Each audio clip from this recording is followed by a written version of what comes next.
पूर्णमदः पूर्णमिदं पूर्णात् पूर्णमुदच्यते पूर्णस्य पूर्णमादाय पूर्णमेवावशिष्यते। ॐ शान्ति शान्ति शान्तिः। असतो मा सद्गमय तमसो मा ज्योतिर्गमय मृत्योर्मा अमृतङ्गमय।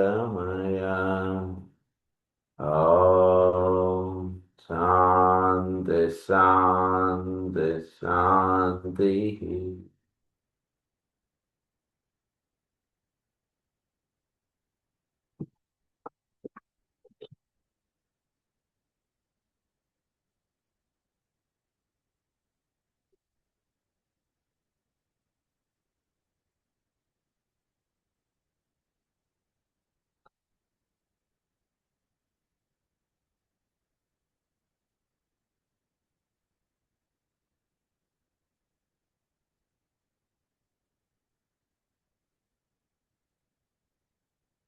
లాస్ట్ క్లాస్లో మనం ది 7 రే కాజెస్ ఆఫ్ కర్మ గురించి మనం స్టార్ట్ చేసుకున్నాం.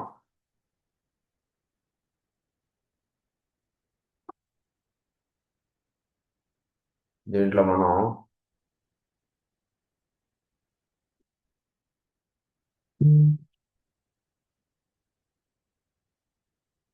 So this primordial karma is contributory to the existence of disease. We are told in the ancient books to which the masters have access that the world is constructed of substance which is already tainted with the karma of a previous solar system. ఈ point మనం చదువుకున్నాం. ఈ solar system అనేటువంటిది క్రితం solar system యొక్క matter తోటి ఈ solar system అనేటువంటి తయారయ్యాయి. అందువల్ల ఏంటంటే సహజంగా దీంట్లో కొన్ని గుణాలు అనేటువంటివి ఇమిడి ఉంటాయి. దానివలన ఈ భూమి మీద పుట్టేటువంటి వాళ్ళకి కొన్ని సహజంగా కొన్ని ఇవి కార్మిక్ లయబిలిటీస్లో కొన్ని అవి కారణంగా నిలుస్తూ ఉంటాయి. ఇది మనం చెప్పారు. It will be apparent to you that these streams of force emanating from the lots of the 7 rays are colored therefore and tainted, if I may use such a word, by the limitations of that same great beings. They are gods from our point of view, but in reality gods in the making, even though much nearer solar divinity that the most advanced human being is near to planetary divinity. They are the imperfect gods spoken of in the secret doctrine, and are the planetologi of the sacred and non-sacred planets. If the great informing lives of the planets within our solar system are imperfect, the effect of this imperfection must inevitably affect their planetary creations. They are imperfect. ఇప్పుడు తల్లిదండ్రులు సరిగ్గా ఉన్నారనుకోండి, పుట్టినటువంటి పిల్లలు చక్కగా దిగదారతారు. తల్లిదండ్రులే సరిగ్గా లేరు, అప్పుడు వాళ్ళు పుట్టినటువంటి పిల్లలు వాళ్ళు ఆ గుణాలు రావడానికి ఏంటంటే వాళ్ళ ఫాదర్ వాళ్ళ మదర్ ఆ రకంగా ఉన్నారు అనేటువంటిది ఎలా అయితే అంటామో, వాళ్ళ ఫాదర్ చాలా కోపం సార్, అందుగురించే పిల్లాడికి అంత కోపం అండి అంటాం. ఇది ఫాదర్కి కొంచెం ఉన్నాయి కొన్ని గుణాలు, అందుగురించి పిల్లాడిలో అవి ఎక్కువ మనకు కనబడుతుంటాయి, ఇది అవుతుంటుంది. అలాగే సోలార్ సిస్టంలోనే సహజంగా కొన్ని ఇంపర్ఫెక్ట్ థింగ్స్ అనేటువంటివి ఉన్నాయి. There are some imperfect things in our solar system. ఆ ఇంపర్ఫెక్ట్ ప్లానెట్ లోగా వాటిల్లో ఉండడం వలన, సోలార్ సిస్టంలో ఉంటుండడం వలన భూమి మీద పుట్టేటువంటి వాళ్ళు కొంత కార్మిక్ లయబిలిటీస్ అనండి, లేదా కొన్ని ఉండకూడనటువంటి గుణాలు అనండి, ఎలా అనుకున్నా సరే ఒక పర్ఫెక్ట్గా వీళ్ళు ఉండకపోవడానికి అదొక కారణం అన్నటువంటి చెప్తున్నారు. సో దానివల్ల ఏమవుతుందంటే వాళ్ళకి డిసీజెస్ అటువంటి రావడానికి అది కూడా ఒక కారణం. అది ఇక్కడ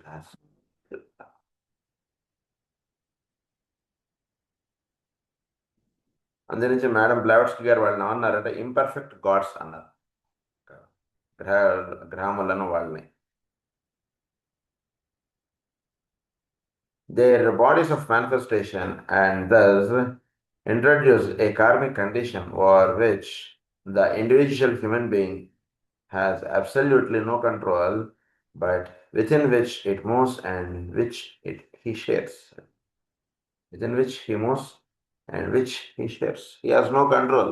కొన్ని వీడి యొక్క కంట్రోల్ లేకుండా వీడు కొన్ని యొక్క ఇన్ఫ్లుయెన్సెస్కి వీడు లోన్ అవుతున్నాడు. అదేమిటంటే అది ప్లానెట్లో ఉండేటువంటి ఇంపర్ఫెక్ట్ థింగ్స్. సో దాంట్లో వీడి జీవితం అటువంటిది గడపబడుతోంది.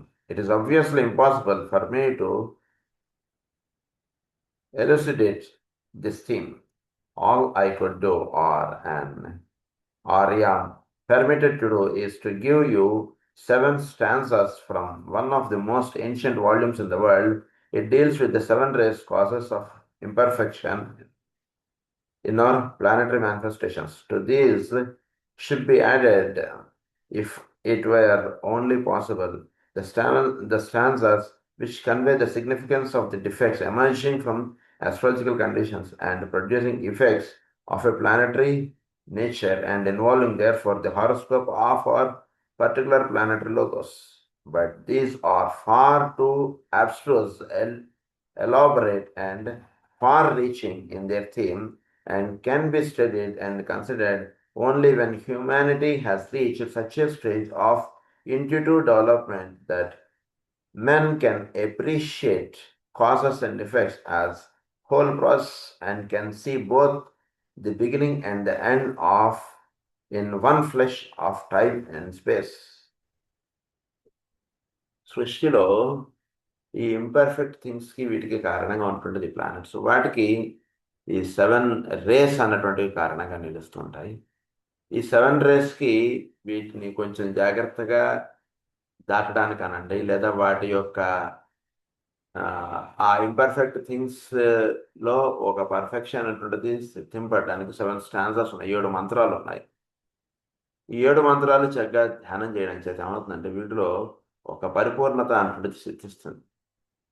అయితే ఆ 7 మంత్రములు అవి చాలా హయ్యర్ రహస్యాలకు సంబంధించినటువంటిది, చాలా ఎంతో రహస్యాలు. ఎందుకంటే ప్లానెట్ యొక్క ఇంపర్ఫెక్షన్స్ని తొలగించడానికి కావాల్సినటువంటి రహస్యాలు అంటే అది చాలా హయ్యర్ థింగ్స్ అవి. సో ఆ హయ్యర్ స్టాన్సర్స్ 7 ఉన్నాయండి అని చెప్తున్నారు ఆయన. సో ఆ హయ్యర్ స్టాన్సర్స్ ఎప్పుడైతే వీడు చక్కగా ధ్యానం చేస్తాడో, the horoscope of our particular planet locus, మనకి ఎలా అయితే 7 గ్రహాలకి 7 మంత్రాలు ఎలా అయితే ఉన్నాయో ఆ హయ్యర్ థింగ్స్కి సంబంధించినటువంటివి కూడా ఉన్నాయి. అవి చక్కగా ధ్యానం చేయడం చేత ఏమవుతుందంటే మన యొక్క ప్లానెట్ యొక్క హారోస్కోప్ దానివల్ల మారుతుంది అని చెప్తున్నారు. ప్లానెట్ యొక్క హారోస్కోప్ అంటే దాంట్లో ఒక చక్కటి పరివర్తన అటువంటిది సిద్ధింపబడుతుంది. మనం చక్కటి రోజు ప్రేయరు పూజ చేసుకుంటుంటే మనలో ఎలా అయితే చక్కటి పరివర్తన, చక్కటి అప్లిఫ్ట్మెంట్ ఎలా అయితే వస్తుందో, ఈ ప్లానెట్ లోగోస్ యొక్క అప్లిఫ్ట్మెంట్కి ఈ 7 మంత్రాలు చదవడం చేత ఏమవుతుందంటే దానిలో ఒక అప్లిఫ్ట్మెంట్ వస్తుంది. దానివల్ల ఏమవుతుంది, మానవ జాతి చాలా చక్కగా తయారవుతున్నారు అని చెప్తున్నారు. Elaborate and far-reaching in their theme, and can be studied and considered only when humanity has reached such a stage of intuitive development that men can. అది వీడు చాలా ఇంట్యూటివ్ డెవలప్మెంట్ చాలా చక్కగా డెవలప్ చేసుకోవాలి. ఇంటలెక్చువల్ నుంచి చక్కగా ఇంట్యూషన్స్ చక్కగా బుద్ధమయ లోకాల్లో చక్కగా వీడు వికసించినటువంటి వాడికి ఈ అంతర్రహస్యాలు 7 మంత్రాల యొక్క అంతర్రహస్యాలు ఇవన్నీ తెలియబడతాయి అని చెప్తున్నారు. సో ఇంట్యూషన్ అనేటువంటిది తప్పకుండా ప్రతివాడు సాధన చేయవలసినటువంటి ఇంట్యూషనల్ లెవెల్. మనకి కాస్మిక్ ఫైర్లో అంతా కూడా చెప్పేటువంటిది ఇంట్యూషన్స్లో ప్రవేశించడానికి కావాల్సిన రహస్యాలు ఇస్తారు. దానికి మనకి ఇంటలెక్ట్ ఇంట్యూషన్ అనేటువంటి పుస్తకం మనం చదువుకున్నప్పుడు కూడా ఆ రహస్యాలు చాలా చదువుకున్నాం. దాంట్లో స్టెప్స్ ఇచ్చారు మనకి. ఫస్ట్ కాన్సన్ట్రేషన్, తర్వాత సబ్లిమేషన్, ఇలా మనకి స్టెప్స్ ఇచ్చారు అందులో. సో ఈ ఇంట్యూషన్ అనేటువంటిది that is the 4th plane. మానవుడు is in 4th plane, 4th kingdom, and earth is in 4th round. So మానవుడు అట్లాంటియన్ రేస్ నుంచి ఆర్యన్ రేస్లోకి వచ్చాడు. అంటే వీడు ఇంటలెక్చువల్ నుంచి ఇంట్యూషన్లోకి వెళ్ళి అక్కడ సాధన చేయవలసినటువంటి ప్రస్తుతం వాడికి సిలబస్, అది ఇంట్యూషనల్ ప్లాన్లో ఉండి చేసుకోవాల్సినటువంటి సిలబస్ వాడికి ఇవ్వబడింది. అందునుంచి అక్కడ వాడు సాధన అటువంటి చక్కగా చేసుకోవాలి. యాక్చువల్గా అది ఆ రహస్యాలని మనకు అక్కడ ఎక్స్ప్లెయిన్ చేస్తారు. ఇక్కడ అదే చెప్తున్నారు మనకి. Intuitional far reaching in that theme and can be studied and constructed where humanity has effects as much process appreciated. Considered only when humanity has reached such a stage of intuitive development that men can appreciate causes and effects as whole processes. అది causes effects ఇవన్నీ కూడా whole process of, అంటే ఒకే ఒక రోజులో పగలు రాత్రి అంటుండేది ఎలా సమభాగాలుగా ఉంటుంటాయో ఈ చోటులో కాజెస్ ఎఫెక్ట్స్ అనేటువంటివి అలా వర్తిస్తుంది. అలా ధ్యానం చేయండి, మీకు సృష్టిలో అంటే అంతర్రహస్యాల్లోకి మీరు వెళ్ళిపోతారు. పగలు రాత్రిగా సృష్టిలో ద్వంద్వములు ఎలా అయితే ఉంటున్నాయో సృష్టి యొక్క సృష్టి ఏర్పడడానికి కారణము, దాని యొక్క ఫలితము, దాని యొక్క ప్రభావము, ఈ రెండు కూడా సృష్టిలో ఒకే ఒక దాని యొక్క టూ సైడ్స్ ఆఫ్ ఎ కాయిన్గా ఈ రెండింటిని దర్శించండి అంటున్నారు. నేను అన్నారు can see both the beginning the whole process which the whole process and can see both the beginning and the end in one flash of time and space. One flash of time in space. సృష్టిలో time space ఆ రకంగా ఉన్నాయి. అంటే at any moment if you see it has a time, it has space. ఒకటి లేకుండా ఇంకోటి లేదు. Time ఉందంటే స్పేస్ ఉంది, స్పేస్ ఉందంటే time. Time in space. So సృష్టిలో టైం అనేటువంటిది వర్తిస్తుంది. టైం ఎప్పుడైతే వర్తిస్తుందో స్పేస్ అనేటువంటిది ఉంటుంది. చోటు కాలము ఈ రెండింటి గురించి కూడా చాలాసార్లు మనం చెప్పుకోండి. అవి ఎలా అయితే వర్తిస్తున్నాయో కాజెస్ ఎఫెక్ట్స్ అనేటువంటి ఆ moment, if you take any moment in life it has cause, it has effect, it has cause, it has effect. ఈ రెండు ఉంటున్నాయి. నిన్న ఆ రకంగా బిహేవ్ చేశాం కాబట్టి ఈరోజు ఈ రకంగా ఉంది. ఈరోజు ఈ రకంగా ఉంటున్నాం కాబట్టి అది కాజ్ అవుతుంది రేపు ఉండడానికి. ఈరోజు మనం ఈ రకంగా మాట్లాడుతున్నాం, దానివల్ల ఏమవుతుంది, రేపు మనకి ఎలా ఉండాలనేటువంటిది ఇది కారణంగా ఉంటుంది, నిన్న ఉండడానికి ఇది ఎఫెక్ట్గా ఉంటుంది. సో కాజ్ ఎఫెక్ట్ అనేటువంటి అలా మెలివేసుకుని ఉన్నటువంటిదిగా ఉండిపోతుంది, పోల్స్ కట్టలాగా. ఈరోజు మనం ఉన్నట్టు దానికి ఏమిటంటే రేపు ఇది కారణంగా, ఇది ఈ రోజుది రేపటికి కారణం అవుతుంది. అలా ఈరోజు ఈ రకంగా ఉండడానికి నిన్న కారణం, ఈరోజు ఎఫెక్ట్ ఇలా ఉంది. ఈ ఎఫెక్ట్లో రేపటి కారణం అంటే ఇమిడి ఉంది. ఇది చెప్తున్నారు.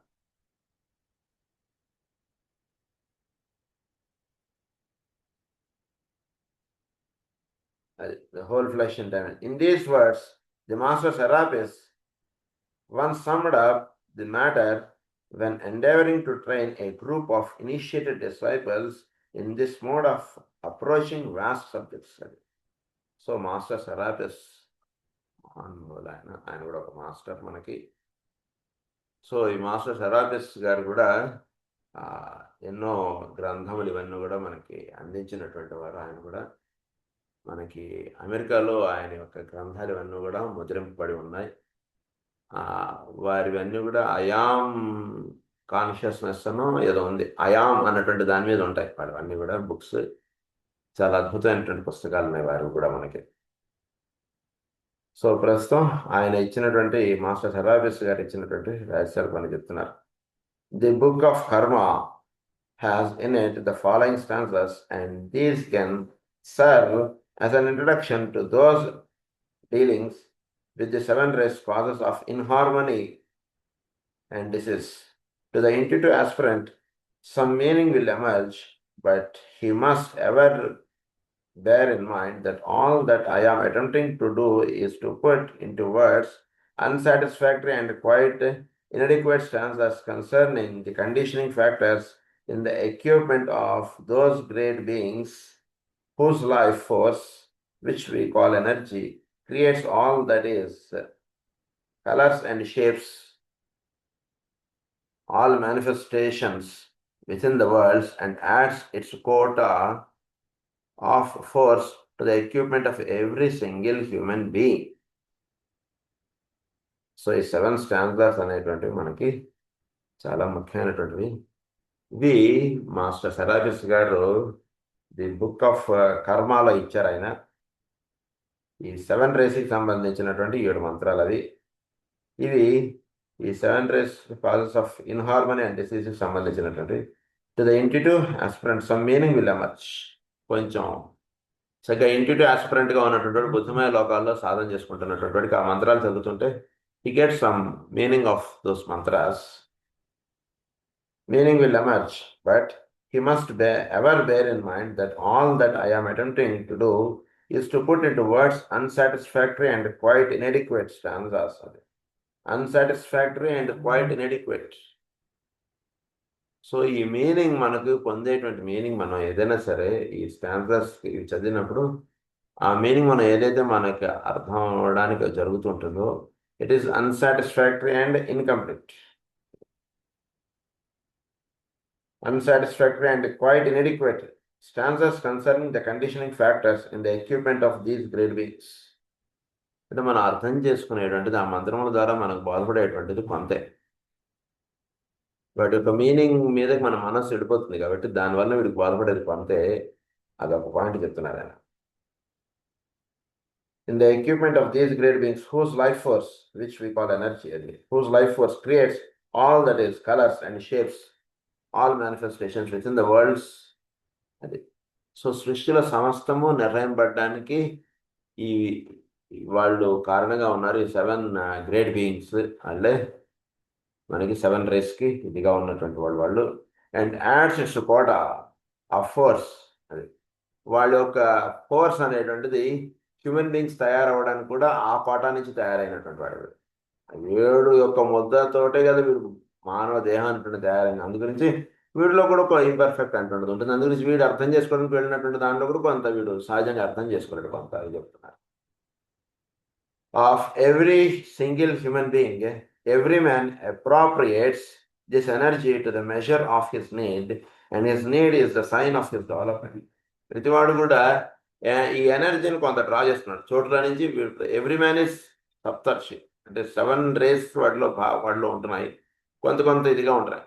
సో వాడు అంటే ఒక పెర్ముటేషన్ కాంబినేషన్, ఫస్ట్ రే ఏదో 5%, సెకండ్ రే 10%, థర్డ్ రే 15%, ఇలా ప్రతి వాడికి ఒక కాంబినేషన్లో వీడు 7 రేస్ని వీడు తీసుకుంటున్నాడు. తీసుకున్నటువంటి దాంట్లో every man appropriates this energy to the measure of his need. వాడు ఈ ఎనర్జీని వాడు తీసుకోవడంలో to the measure of his need, సృష్టిలో సాధన అటువంటి చేసుకోవడానికి వాడు ఈ ఎనర్జీ అనేటువంటి చోట్ల నుంచి వీడు 7 రేస్కి సంబంధించిన ఎనర్జీస్ని వీడు డ్రా చేసుకుంటున్నాడు. చాలా హయ్యర్ పాయింట్ అసలు. ప్రతివాడు కూడా ఈ గ్రహముల నుంచి కొంత ఎనర్జీస్ అంటే డ్రా చేసుకుంటున్నాడు. ఈ డ్రా చేసుకోవడంలో వాడికి ఒక ప్లానెట్ యొక్క ఎనర్జీ ఎక్కువగా వస్తుంది, ఒక ప్లానెట్ ఎనర్జీ చాలా తక్కువగా వస్తుంది. ఇలా 7 ప్లానెట్స్ యొక్క ఎనర్జీస్ వీడు పొందడంలో కొంత ఎగిరి దిగిడిలుగా కొంత పరిపూర్ణంగా పొందకపోవడం అటువంటిది కొంత జరుగుతుంది. Of his need and his need is the sign of his development. అది వాడి యొక్క నీడ్ బేసిస్లో వాడు ఆ గ్రహాల నుంచి ఆ ఎనర్జీస్ తీసుకుంటున్నాడు.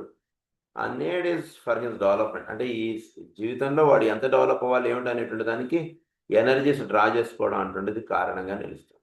వాడు ఎంత డెవలప్ అవ్వాలో అంత ఎనర్జీస్ వాడు డ్రా చేసుకుంటున్నాడు. అది of his development. The stanzas I have selected are from the Book of Imperfections, part 14. ఈ బుక్ ఆఫ్ ఇంపర్ఫెక్షన్ అంటున్నది ఉందండి మాస్టర్ సెరాపిస్ గారిది. ఇది వాటిల్లో పార్ట్ 14లో ఇచ్చారు, అవి ఆయన ఇక్కడ మనకి పొందుపరిచారు. The 7 imperfections issued forth and tainted substance from the highest sphere unto the lowest. 7 imperfections issued forth and tainted substance from the highest sphere unto the lowest. Highest sphere నుంచి అంటు ద లోయెస్ట్. అంతే కదా. మనం 1st to 7th మనం తీసుకుంటే this is the coarser, that is the abstruse, అంటే సూక్ష్మం, అది ఇదేమో స్థూలం. సో సూక్ష్మం నుంచి స్థూలం దాకా వ్యక్తం అయ్యేటువంటిది 7, అది చెప్తున్నాడు. Substance from the higher sphere unto the lowest. The 7 imperfections followed next, and the 2, that which is whole and sound, and that which is known as detail and unwholesome in an awful sense, met upon the planet of physical life, the etheric plane. So ఈ 7 imperfections అన్నటువంటి వాటి గురించి ఆయన చెప్పినటువంటిది ఏంటంటే, that which is whole and sound, and that which is known as detail and unwholesome in an awful sense. So నిజానికి ఏంటంటేనండి, ఈ 7 స్టాండర్డ్స్ని మనం వాటి యొక్క అర్థాల్లోకి వాటిని ఆయన ఫస్ట్ అదే చెప్పారు. వాటి యొక్క అర్థాల్లోకి మనం ఎక్కువ వెళ్ళిపోవద్దు. వాటిని అలా మంత్రంగా అలా చదువుకుని అలా ధ్యానం చేసుకోవడం అంటే ఎక్కువ కరెక్ట్ మన నిజానికి చెప్పారు. ఎందుకంటే వీఆర్ ఆల్ 7 ఇవన్నీ కూడా మనలో ఇంపర్ఫెక్షన్స్గానే ఉంటాయి. అందు గురించి మనం ఆయన ఏ ఉద్దేశంగా ఆ పదాలు అక్కడ వేసి ఎలా ఆయన చెప్తాం అనుకున్నారు అనేటువంటిది మన యొక్క నాలెడ్జ్తో దాన్ని డీకోడ్ చేసుకుందాం అనేటువంటి దానిలో మనం పూర్తిగా దాని యొక్క పరిపూర్ణత పొందలేం. ఇది ఇక్కడ ఆయన చెప్పారు ఫస్ట్ అది. అందు గురించి మనం దాని యొక్క ఎక్స్ప్లెనేషన్లోకి మనం ఎక్కువ వెళ్ళవద్దు. ఈ 7 స్టాండర్డ్స్ మనకి ఇచ్చారు ఇవి మనం తప్పకుండా ఒక గ్రూప్ లివింగ్ మనం ఏర్పాటు చేసుకున్నాం త్వరలో. వాటిలో ఈ 7 స్టాండర్డ్స్ మనం ధ్యానం చేయడానికి మనం ఎక్కువ కార్యక్రమం మనం ఒకటి ఏర్పాటు చేసుకున్నాం. కనుక వాటికి కొంచెం అందరూ కూడా రావడానికి ప్రయత్నం చేయండి. ఏంటంటే మనం ఒక సాధన అంటుంటే పెట్టుకుని మనం కలుస్తూ ఉన్నాం కదా. అది గురించి దాంట్లో ఇది భాగంగా పెట్టుకోవడానికి మనం ఎప్పుడైతే మనం ఆఫ్లైన్ క్లాసెస్ పెట్టుకుంటామో దానికి వస్తే అందరూ మనం చక్కగా ఇలాంటి సాధనలు మనం బాగా చేసుకోగలుగుతాం. అది ఇప్పుడు ఉద్దేశం ముఖ్యంగా. So the 7 imperfections issued forth and tainted substance from the highest sphere into the lowest. The 7 perfections followed next, and the 2, that which is whole and sound, and that which is known as detail and unwholesome, in an awful sense, met upon the plane of physical life. And there they fought, swinging into the conflict all that they were and had, all that was seen and all that was unseen within the triple ring, the 3 lower worlds under Madame Blavatsky. అదే ELISA బేరీ గారు వాటిని. తర్వాత the 7 imperfections entered the 7 races of men, each in their own place. They colored the 7 points within each race, the 7 planetary centers, transmitting imperfect energy under them. The 7 perfections hovered over each race.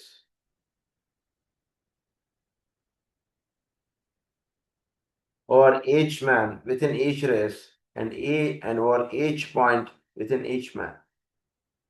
And thus the conflict grew from the outermost to the innermost, from the greatest one to the littlest ones, greatest one to the littlest ones. 7 the imperfections, 7 the perfect wholes, 7 that is to oust the dark of imperfections and demonstrate the clear cold light, the white electric light of perfect wholeness. అంతా కూడా సప్తమముగా ఉందండి. ఇదంతా కూడా రహస్యాలు. So అది మొత్తం ఇవన్నీ కూడా 7 స్టాండర్డ్స్ ఇవన్నీ కూడా.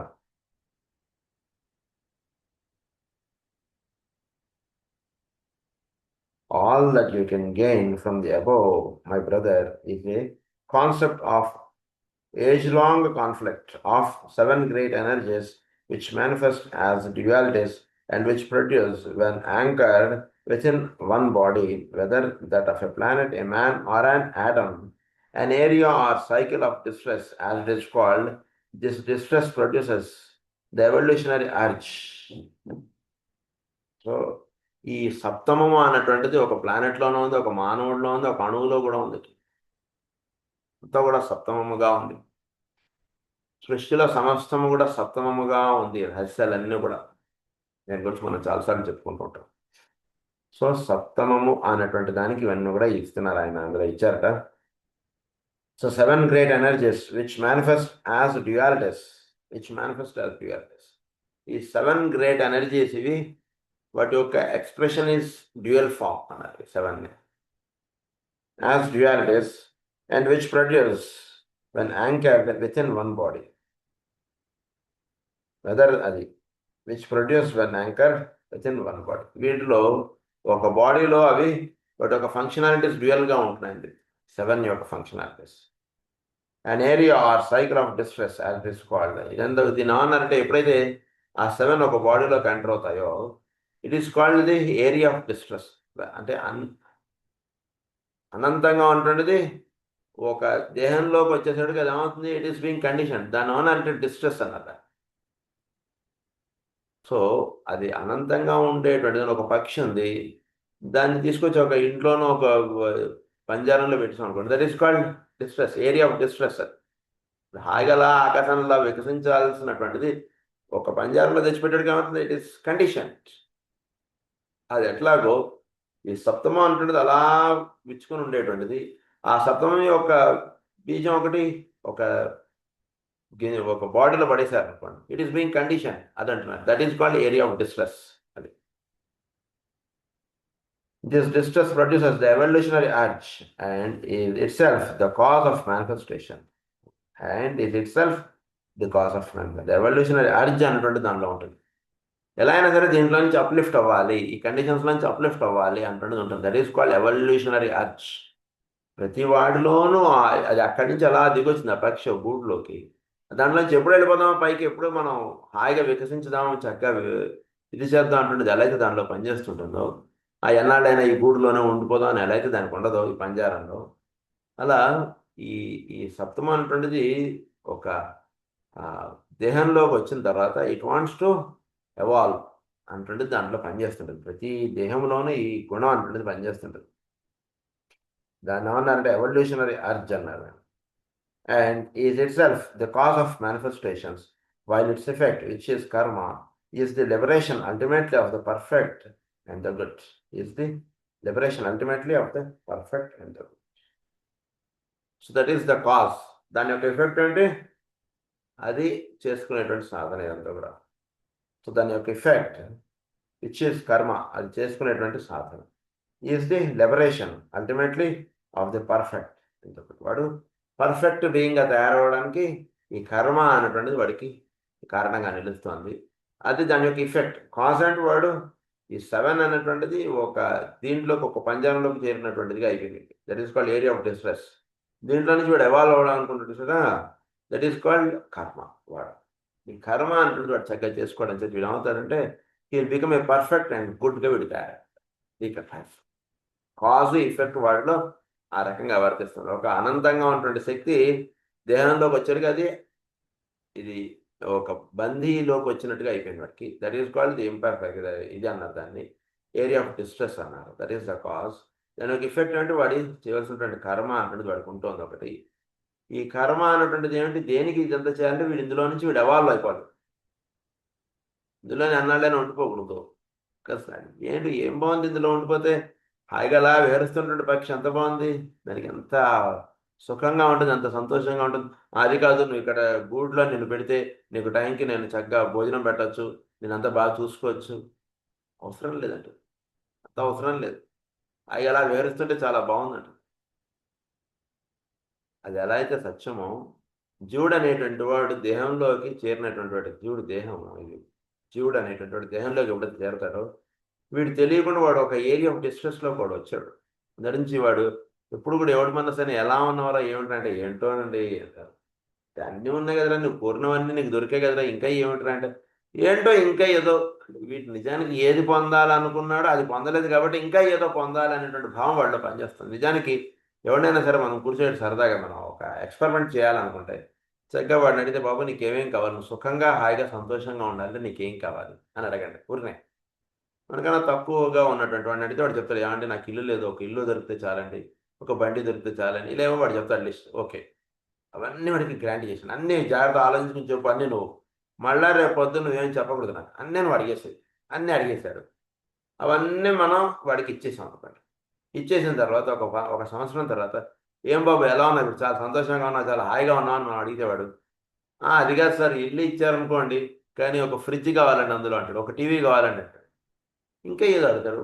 లేదు నువ్వు మొదట మరి లిస్టులో చెప్పిన నేను ఇచ్చాను కదా, మళ్ళీ ఇంకా ఏమిటి నువ్వు, సరే అది సాల్వ్ అయ్యి ఇప్పుడు అడిగావు కదా, ఇంకా మళ్ళీ నువ్వేం అడగద్దు, నన్ను నీకేమేం కావాలో అన్నీ అడిగితే అన్నీ ఇచ్చేస్తాను అని చెప్పి అని అంటాడు. మళ్ళీ వాడిది అడుగుతాడు, అయ్యో ఇచ్చేసాం అనుకోండి.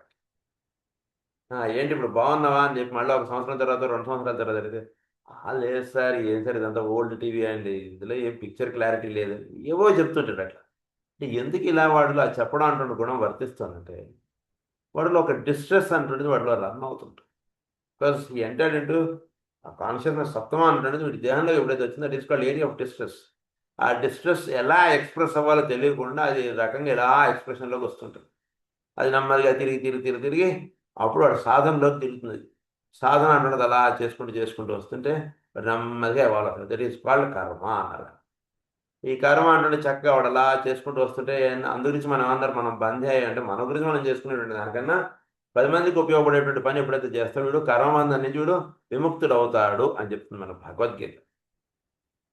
సో కర్మబంధం నుంచి విముక్తుడు అవ్వడం అంటే ఏమిటి? వీడు ఈ దీంట్లో డిస్ట్రెస్ నుంచి వీడు చక్కగా ఎవాల్వ్ అవుతుంటాడు. 10 మందికి చేయాల్సినటువంటి పనులు వీడు ఎప్పుడైతే ఇన్వాల్వ్ అవుతాడో హీల్ బి ఎవాల్వ్డ్. ఎవాల్వ్ అవుతుండడంతో వీడికి ఏమవుతుందంటే కర్మ అన్నటువంటిది ఇఫెక్ట్ అంటే వీటిలో అలా తగ్గిపోతుంటుంది. ఆ కాజ్ ఎఫెక్ట్ అంటున్నది అలా తగ్గిపోయి వీడు పరిపూర్ణుడు తయారవుతాడు. దానివల్ల దాని అన్నారు గుడ్ అండ్ పర్ఫెక్ట్ అంటున్న దానిలో వీడు ప్రవేశిస్తాడు. అది ఇక్కడ ఏం చెప్తున్నారు.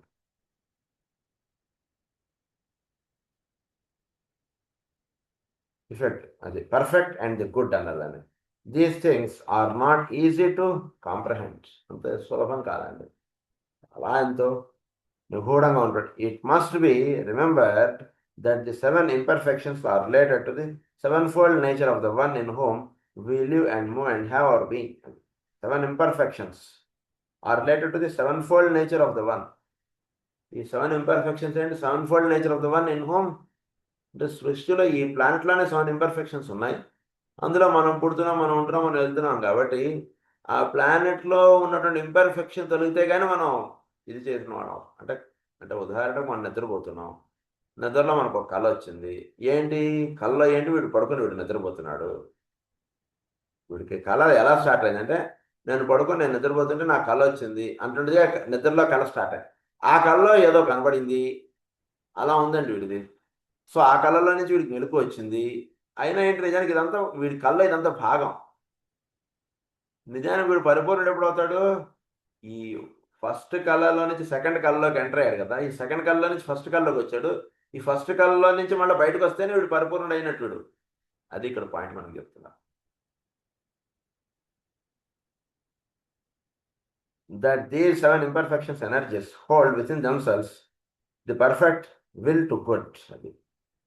సో ఈ 7 imperfections ఏవైతే ఉన్నాయో, and that these 7 imperfect energies hold within themselves the perfect will to good, more potent in the long run than the will to harm. Will to harm నుంచి విల్ టు గుడ్ అంటున్న దానిలో కూడా ఇది దానికి సంబంధించినటువంటి ఈ దట్ ఈ 7 imperfect energies hold hour being. ఏంటి హోల్డ్ చేసి ఏం చేస్తున్నాయి అంటే విల్ టు గుడ్ అనేటువంటిది మనకి అందిస్తున్నాయి. విల్ టు హార్మ్ అనేటువంటిది కాకుండా will to good, the perfect will to good more potent in the long run than the will to harm. అంటే ఎప్పటికైనా సరే సహజంగా ఒక మంచి పని చేద్దాం అనేటువంటి భావం అవి ఎలా కల్పిస్తాం. 7 ఇంపర్ఫెక్షన్స్లో ఇది ఈ ఈ రక్షణ ఒకటి ఉంది మనకి. ఎంత ఇంపర్ఫెక్ట్గా ఉన్నా సరే, జీవుడు ఎటువంటి గుణాలతో ఉన్నా సరే, on broad sense if you take, ఈ ప్లానెట్లో ఎంత చండాలుడిని మనం తీసుకున్నా సరే, ఎంత రాక్షసుడిని మనం తీసుకున్నా సరే, వాటిలో విల్ టు గుడ్ అనేటువంటిది ఎక్కువగా ఉంటుంది, విల్ టు హార్మ్ అనేటువంటిది తక్కువ. అంటే if you take a long run of his life, వాడి యొక్క జీవితంలో మీరు ఒక 100 సంవత్సరాలు లేదా 90 సంవత్సరాలు 80 సంవత్సరాల జీవితం మీరు వాడికి తీసుకుంటే, వాడు హార్మ్ చేద్దాం ఇతరులకు అనేటువంటి భావం వాడికి తక్కువ శాతంగా ఉంటుంది. ఒక మంచి పని చేద్దాం అనేటువంటి శాతం ఎక్కువగా ఉంటుంది. సృష్టిలో ఉన్నటువంటి అంతర్రహస్యాలు ఇవన్నీ కూడా అది తెలుసుకున్నాడు. విల్ టు గుడ్ అది more potent in the long run than the will to harm. These energies pour through the 7 centers of the planetary body and are, as far as we are concerned, the 7 ray energies. Which now are 7 ray energies. 7 centers of the planetary body. These energies pour through the 7 centers of the planetary body. Okay? The energies ఇవన్నీ కూడా 7 centers of the planetary body ద్వారా అవన్నీ కూడా ఇదవుతున్నాయి. As far as we are concerned, the 7 ray energies in relation to the will to harm, which can and does demonstrate as this is in all the 4 kingdoms in nature, we have the reason why I instituted among the esoteric students for whom I have made myself responsible, the development of harmlessness. The development of harmlessness. So ఇవన్నీ కూడా వీటిలో instituted అన్నది అన్నీ కూడా ఇది 4 kingdomsలోను in relation to the will to harm which can and does demonstrate as disease అది. So ఇవన్నీ కూడా ఈ విల్ టు హార్మ్ కన్నా విల్ టు గుడ్ అనేటువంటిది ఎక్కువ వర్తిస్తుందని చెప్పారు మనకి. చెప్పి these energies pour through the 7 centers of the planetary body. ఈ ఎనర్జీస్ ఇవన్నీ కూడా ఈ 7 ఎనర్జీస్ ప్లానెటరీ బాడీ యొక్క 7 centers ద్వారా ఈ 7 రే ఎనర్జీస్ అంటున్నవి వర్షం పడుతున్నాయి. అవన్నీ కూడా వ్యక్తం అవుతున్నాయి 7 రే ఎనర్జీస్. మనలో కూడా అంతే 7 rays 7 centers ద్వారా వ్యక్తం అవుతుంటాయి. And are, as far as we are concerned, the 7 ray energies in relation to the will to harm, which can and does demonstrate as this is in all the 4 kingdoms in nature. ఈ will to harm అనేటువంటిది ఏంటంటే మనలో దాన్నే disease అన్నమాట. జబ్బు అంటే ఏమిటంటే will to harm, that is the real disease. తెరలేని వాడిని ఊరిన రోడ్డు మీద పోతున్నాడు, మనం అలా కొట్టిపోదాం అంటాడు భావం వీడు కలిగింది అంటే దట్ ఈస్ డిసీజ్. మన రోడ్డు మీద బండి వేసుకుని పోతున్నాం, మన బండి చూసేటప్పుడు అందరూ కూడా అక్కడ మామూలుగా నుంచిన వాళ్ళందరూ ఒకసారి అమ్మో అని అనిపిస్తుంది సరే. అంటే ఇప్పుడు సడన్గా ఒక సౌండ్ క్రియేట్ చేస్తారు ఆ బండిలో నుంచి. ఒకసారి అక్కడ ఉన్నటువంటి వాళ్ళు బెదిరిపోతుంటాం, ఏంటి సౌండ్ అన్నటువంటి. దట్ ఈస్ ఆ గుణం వాళ్ళు వర్తించిన ఇస్ డిసీజ్. అది మాస్టర్ చెప్పారు. It is disease in that being. 10 మందిని భయపెట్టి 10 మందిని కష్టపెట్టి ఆ రకంగా ఉంచుతాం అంటుండే భావం కలుగుతుందిట మనకి అంటే దట్ ఈస్ డిసీజ్ అని కాకపోతే. Will to harm which can and does demonstrate as disease. దాన్ని ఏమన్నారంటే అది వ్యాధిగా తెలియబడుతుంటుంది. In all the 4 kingdoms in nature, you have the reason why I instituted among the esoteric students for whom I have made myself responsible the development of harmlessness. I have made myself responsible for the development of harmlessness. అంటే ఏంటంటే will to harm మనలో ఎక్కడైతే పనిచేస్తుందో అక్కడ disease అంటున్నది మనలో నుంచి మనకి ఏదో కీడు చేశాడు, వాడికి కూడా మనం అలానే చేయాలండి అని అన్నాం అనుకోండి, వాడు మనకి ఇంత కష్టపెట్టాడు మనం కూడా వాడిని కష్టపెట్టాలన్నటువంటి భావం మనకు కలిగింది అంటే that is will to harm. That is it self cause of disease. వాడు మనకు కష్టపెట్టాడు, అది వాడి జబ్బు, వాడిలో ఉన్నటువంటి వ్యాధి యొక్క లక్షణం. మనలో ఆ లక్షణం లేకుండా మనం ఉంటాం అంతే. అప్పుడు మనం హెల్తీగా ఉంటాం. వాడు ఇబ్బంది పెట్టాడు కదా అని మనం కూడా ఇబ్బంది పెడదాం వాడిని అంటున్న భావం మనకు కలిగింది అనుకోండి, ఫినిష్, మనకు కూడా జబ్బులు అనేటివి వచ్చేస్తాయి. సో నేను హార్మ్లెస్నెస్ అంటున్నది మీలో నిలపడానికి నేను చేసేటువంటి ఒక ప్రయత్నం ఇదంతా కూడా అని చెప్తాను. మనం హార్మ్లెస్నెస్ అంటున్నది అంటే ఎదుటివాడు మన తిట్టిన మన గాంధీ గారు ఏం చెప్పారు, ఒక చంప మీద కొడితే ఇంకో చంప చూపించాను అని చెప్పి ఎందుకు చెప్పాడు ఆయన, పిచ్చోడే చెప్పాడు ఆయన. హార్మ్లెస్నెస్ అంటున్నది సృష్టిలో ఉన్నటువంటి రహస్యం. ఆయన తిట్టువాడు మీద తగులాడాడు, మీరు వాడితో తగులాడేస్తానండి అంటే please don't do like that. దాన్ని ఏదైనా సరే జాగ్రత్తగా సెట్ చేసుకోవడానికి చూడండి అంతే. వాడు కొట్టాడు కదా మనం వాడిని కొడతాం, వాడు తిట్టాడు కదా నేను వాడిని తిట్టేశానండి, ఏంటండి మరి అంత చేతగాని వెధవల్లాగా అనుకుంటున్నారు మనం.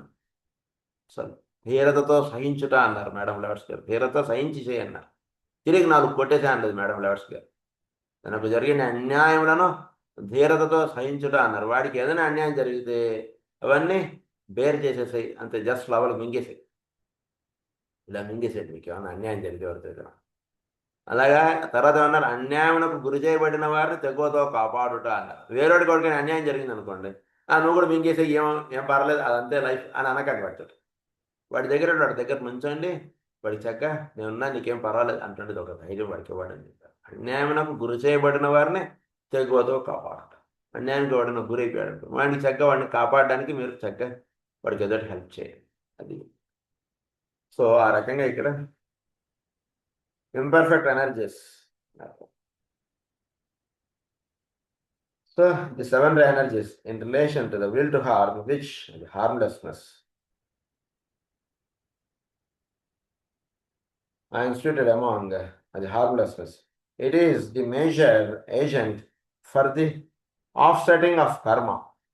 సో కర్మ అంటున్నది మనలో చక్కగా తొలగింపడాలంటే హార్మ్లెస్నెస్ అంటుంది అలా ధ్యానం చేయండి, అలా అలవర్చుకోండి ఆ గుణాన్ని. అది I will here give you law 9 and thus complete a group of laws which, when followed, will be found essential to the curing of disease and the maintenance of health. Is ninth law ఒకటి ఇస్తున్నారు మనకి. ఇది ఎప్పుడైతే మనం చక్కగా మనం ఇది అలవర్చుకుంటామో disease అనేటువంటి తొలగింపడి, వ్యాధి అనేటువంటి తొలగింపడి, ఆరోగ్యం అనేటువంటి చక్కగా పెంపొందింపబడుతుంది. Perfection calls imperfection to the surface. Good drives evil always from the forum of man in time and space. The method used by the perfect ones and the employed by good is harmlessness. This is not negativity, but perfect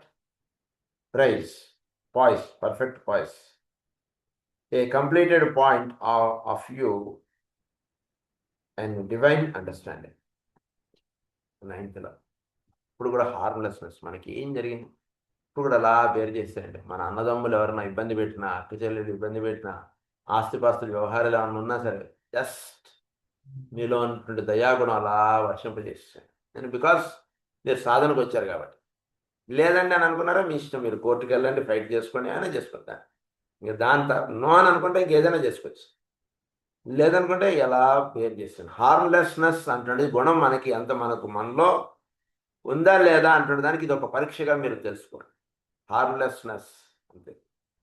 వాడిని కూడా కష్టపెట్టాలి మనం అంటే భావం అలా తీస్తాను. వాడు మనకు కష్టపెట్టాడు, so వాడికి మనం కష్టపెడితే ఇంకా మనం వాడు ఒకటైపోయినట్టే కదా. జస్ట్ అలా నవ్వుతూ అలా జస్ట్ లీవ్ ఇట్. ఎందుకంటే ఇవన్నీ కూడా మన సాధన గురించి మనం ఏర్పాటు చేసుకుంటున్నాం, కానీ మన ఏదో మహానుభావాలు అని కాదు మనం ఇవన్నీ చెప్పుకుంటున్నాను. You will have noticed that what I have said in this connection removes the whole subject of disease into a distant world of origins, a world into which man is as yet unable to penetrate. It is for this reason that I have devoted so much time to the consideration of the causes of disease.